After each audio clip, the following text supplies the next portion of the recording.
మన Chiranjeevi vascular and multi speciality hospital దేశంలోనే best vascular and endovascular facilities and all multi speciality care.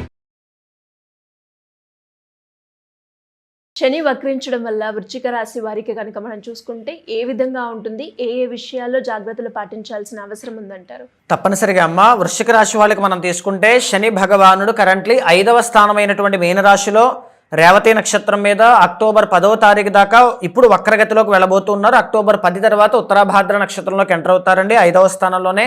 అయితే ఇప్పుడు 5వ స్థానంలో వక్రగతిలోకి వెళ్ళినటువంటి శని భగవానుడి యొక్క ఫలితాలు ఏ విధంగా ఉంటాయి? 3rd and 4th లార్డ్ అయినటువంటి శని 5వ స్థానంలో ఎప్పుడైతే వక్రగతిలోకి వెళ్ళారో, ముఖ్యంగా చెప్పాలి అంటే పిల్లలకి సంబంధించిన విషయాల్లో, ప్రేమకి సంబంధించిన విషయంలో, ఏదైనా మీ గోల్స్ సాధించడం విషయంలో, మీ స్పిరిచువాలిటీకి సంబంధించిన విషయంలో, మీ తెలివితేటలు పెంచడం విషయంలో అన్నిట్లోనూ కూడా అద్భుతమైన మార్పులు తీసుకురాబోతున్నారని చెప్పొచ్చండి. ఫర్ ఎగ్జాంపుల్ 5వ స్థానం అంటే ఏంటి అంటే సంతాన స్థానం, ప్రేమ స్థానము, మంత్రస్థానము, బుద్ధి స్థానము. బుద్ధి అంటే మనలో ఉండేటువంటి తెలివితేటలు, ఇంటెలెక్చువల్ పవర్ అనమాట. సో వీటన్నిటినీ వక్రగతిలో ఉన్నటువంటి శని సమీక్షించేలా చేస్తారనమాట. అంటే ఏంటి, ఇప్పటి వరకు మనకి సంతానం లేరు, మనం సంతానాన్ని కనాలి, సంతానం కలగాలి అంటే ఏమేం జాగ్రత్తలు మనం తీసుకోవాలి, లేదా ప్రేమ విషయంలో విడిపోదాం అనుకుంటూ ఉన్నారు, సో కలవాలంటే ఏమేం చేయాలి, అసలు ఎందుకు కలవాలి, కలిస్తే బాగుంటుందా బాగోదా, ఇలాంటి ఆలోచనలన్నీ కూడా.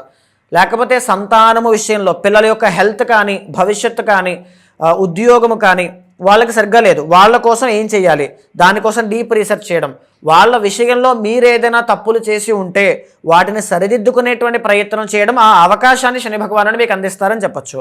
అండ్ ఇంకొక మాట, బుద్ధి అనేటువంటి పదాన్ని ఎందుకు వాడాను అంటే 5వ స్థానంలో శని వక్రగతిలోకి వెళుతూ ఉన్నప్పుడు ఇప్పటి వరకు మీరు చేసినటువంటి ఏ మిస్టేక్స్ అయినా, దేనికోసం 3rd అంటే మకరం, 4th అంటే అక్వేరియస్ కుంభం.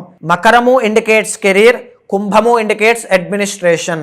అంటే మీ కెరీర్లో మీ పొరపాట్లు, మీ ప్రయత్న లోపాలు ఏవైనా ఉంటే, మీ అడ్మినిస్ట్రేషన్, మీకు ఆల్రెడీ తెలివితేటలు ఉన్నాయి, చాలా తెలివైన వాళ్ళు, కానీ మీ తెలివితేటలను అక్కడ ఇన్వెస్ట్ చేసే టైం మీకు లేకపోయినా, ఆ తెలివితేటలతో అనుకున్న గమ్యాన్ని సాధించలేక ఎక్కడైనా పొరపాట్లు, ఒడిదుడుకులు లాంటివి చూస్తూ ఉన్నా వాటన్నిటిని ఒకే చోట సమీక్షించి అనుకున్నటువంటి గమ్యాన్ని సాధించగలిగే తెలివితేటలు ఇప్పుడు ఆ మైండ్ సెట్ మీలో క్రియేట్ అవుతుంది.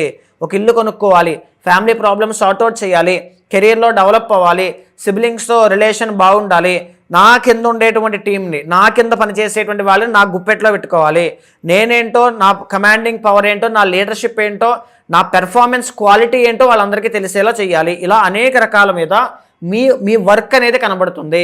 అంటే మీ కృషి అనేటువంటిది, మీ ప్రయత్నం అనేటువంటిది కనబడుతుంది. శని యొక్క 3వ దృష్టి అనేటువంటిది ఎక్కడ పడుతుందండి? వృషభ రాశి మీద పడుతుంది, which is 7th house from Scorpio అండి, వృశ్చిక రాశి నుంచి. అంటే దీని అర్థం ఏంటి, మ్యారేజ్కి సంబంధించిన విషయంలో ఇప్పటిదాకా నేను అసలు పెళ్లి చేసుకోను అనుకున్నటువంటి వాళ్ళు కూడా పెళ్లి చేసుకోవాలి. ఇప్పటిదాకా మనం పెళ్లి చేసుకోకూడదు అనుకున్నాం, కానీ ఇప్పుడు పెళ్లి చేసుకోవాలంటే ఏం చేయాలి, సో దానికి ఉండేటువంటి అడ్డంకులు ఏంటి అనేటువంటిది ఒక ప్రణాళిక సిద్ధం చేసుకోవడం. ఒక వ్యాపారం పెట్టాలనుకుంటూ ఉన్నారు, గతంలో ఒక వ్యాపారం పెట్టి తీసేసేటువంటి స్థితిలో ఇప్పుడు మీరు ఉన్నారనుకోండి, దాన్ని మళ్ళా పునరుద్ధరణ చేయాలి, పూర్వ వైభవం తీసుకురావాలి. సో ఆ వ్యాపారాన్ని ఎలా గ్రో చేయాలి, దానికి కావాల్సినటువంటి ఇదేంటి, సో దాన్ని మనం ఏం చేయాలి, లేకపోతే ఒక పార్ట్నర్షిప్ అనేది మనం పెట్టుకోవాలి. గతంలో ఆ పార్ట్నర్ వచ్చి మీకు విభేదాలు వచ్చి వెళ్ళిపోయారు, సో ఆ పార్ట్నర్ని మళ్ళా మీ లైఫ్లో వచ్చే అవకాశాలు ఉంటాయి. సో తీసుకోవచ్చా లేదా అనేటువంటి ఆ ఛాలెంజెస్ అన్నీ కూడా మీ లైఫ్లో తీసుకొచ్చే అవకాశం ఉంటుంది. శని యొక్క 7th ఆస్పెక్ట్ మీకు కన్యా రాశి మీద పడడం, విచ్ ఈజ్ 11th house కదండి. మీకు గౌరవ మర్యాదలు రావాలి, నాకంటూ ఒక నేమ్ అండ్ ఫేమ్, నాకంటూ స్పెషల్ ఐడెంటిటీ ఏంటి, నేను ఇప్పటివరకు సంపాదించుకున్నది ఏంటి, ఎవరి దగ్గర పనిచేస్తున్నాను కానీ నాకంటూ ఒక ఐడెంటిటీ కావాలంటే నేనేం చేయాలి, లేకపోతే నాకంటూ లాభాలు రావాలి, బిజినెస్లో లాభాలు రావాలంటే నేనేం చేయాలి, నాకున్నటువంటి అనారోగ్య సమస్యలు, ఎందుకంటే వెర్గో అంటే 6th అండి, మేషరాశి నుంచి లెక్క పెట్టినప్పుడు అనారోగ్య సమస్యల నుంచి బయటికి రావాలంటే నా అలవాట్లు ఏమైనా మార్చుకోవాలా, ఎడిక్షన్స్ నుంచి నేను బయటికి రావాలా, ఏం చెయ్యాలి, ఒక దైవనామస్మరణ చేయాలా, ప్రతిదాన్ని కూడా ఆలోచించి ముందుకు వెళ్ళడం లాంటివి కనబడతాయి. ఆల్సో శని యొక్క 10th ఆస్పెక్ట్ వచ్చేసి ధనస్సు రాశి 2వ స్థానం మీద పడుతోంది. డబ్బు సంపాదించాలి, ఎదగాలి, అందరికంటే నేను బాగా సంపాదించాలన్నా, లేకపోతే సంపాదించిన డబ్బు నాకు నిలబడాలి, సేవ్ చేసుకోవాలి, ఎప్పటిదాకా వచ్చినట్టుగానే వెళ్ళిపోతున్నాయి. సో గతం నుంచి నేను చేసేటువంటి నా పనులన్నీ కూడా ఇలాగే ఉన్నాయి, నేను వచ్చిన డబ్బులు వచ్చినట్టుగానే ఖర్చు పెడుతూ ఉన్నాను, లేకపోతే ఎవరికో ఇస్తూ ఉన్నాను, దానివల్ల మోసపోతున్నాను, ఇక్కడి నుంచి వచ్చిన డబ్బులు నేను దాచాలి అని ఒక సపరేట్ ప్లాన్ రెడీ చేసుకోవడం కానీ, లేకపోతే ఎడ్యుకేషన్లో నేను ఏ స్టెప్ నేను తీసుకోవాలి అనే ఆలోచన తీసుకోవడం కానీ, ఇలాంటివన్నీ కూడా వృశ్చిక రాశి వాళ్ళకి 137 రోజుల పాటు శని భగవానుడు ఇస్తూ ఉంటారండి. మంచి అవకాశాలు ఉంటాయి.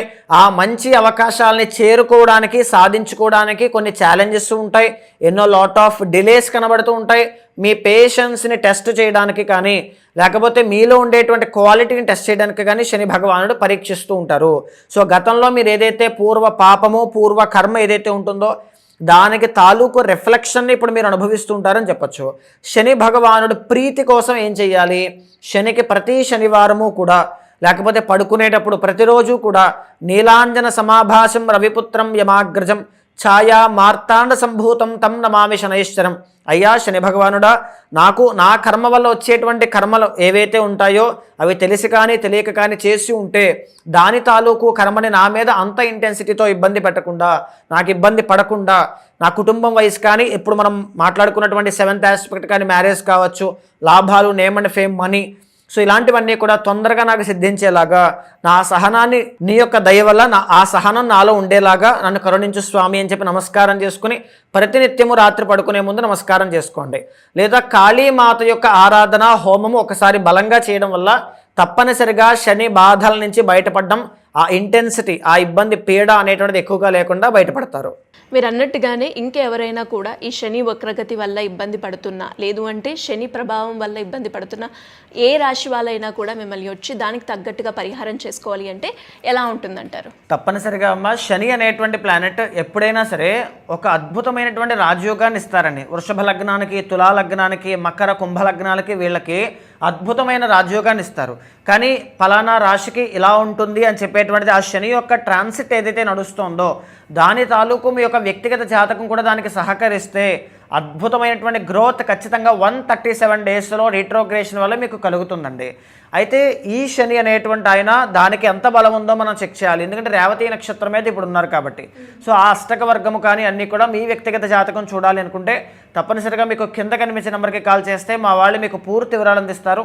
మీ యొక్క జాతకాన్ని చూసిన తర్వాత గోచారంతో సమన్వయం చేస్తూ ఏదైనా దోషాలుంటే శాంతి పరిహారములు ఆచరింపచేసి భగవత్ అనుగ్రహం కలిగేలా చేస్తాను. థ్యాంక్ యూ అమ్మగారు. Thank you so much. నమస్తే అండి.